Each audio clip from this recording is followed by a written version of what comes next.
असार 15 स्पेशल दही चिउरा केक बनाउनु भएको छ, छैन भने यो भिडियो हजुरहरूको लागि। आज म बनाउँदैछु असार 15 स्पेशल दही चिउरा केक। यसको लागि सबैभन्दा पहिला हामीले लिन्छौँ दही। अब यो दहीलाई हामीले यसरी छान्नीमा राखेर यसको पानी तार्छौँ। यदि हजुरसँग यस्तो पातलो छान्नी छैन भने हजुरले कटन कपडामा पनि राखेर पानी तार्न सक्नुहुन्छ। अब यो दहीलाई आधी घण्टाको लागि पानी तार्न राखिदिने र जुन डब्बाको दही हामीले लिएको थियो त्यो डब्बालाई यसरी काटेर तयार गर्ने, जसमा चाहिँ पछि हामीलाई दही चिउरा केक सेट गर्नको लागि सजिलो हुन्छ। अब एउटा मिक्सी जार लिने र त्यसमा राख्ने चिउरा, त्यसमा राख्ने 2 चम्चा चिनी पनि, अनि यसलाई यसरी खस्रो खस्रो पिसेर तयार गर्ने। अनि यसलाई एउटा कचौरामा राखिदिने र यसमा राखिदिने 1 चम्चा बटर। बटरको ठाउँमा हजुरले घिउ पनि राख्न सक्नुहुन्छ। यसलाई यसरी मिक्स गरेर तयार गर्ने। यो तयार भइसकेपछि अब अघि हामीले राखेको दहीलाई चेक गर्ने। दहीबाट भएको एक्स्ट्रा पानी सबै तल झरिसकेको छ। अब यो दहीलाई एउटा कचौरामा खनाउने। यो खनाइसकेपछि यसमा राख्ने 2 चम्चा पिसेको चिनी। चिनी राखिसकेपछि दही र चिनीलाई मिक्स गरिदिन्छौँ राम्रोसँग।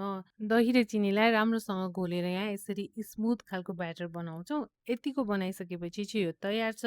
अब अघि हामीले काटेर राखेको दहीको भाँडालाई यसरी प्लेटमाथि राख्ने र सुरुमा हामीले तयार गरेको चिउरा यसरी पहिला कोट गरिदिने। यसरी पहिलो लेयर चिउरा राखिदिइसकेपछि अब यसमा राखिदिन्छौँ अघि हामीले तयार गरेको दहीलाई।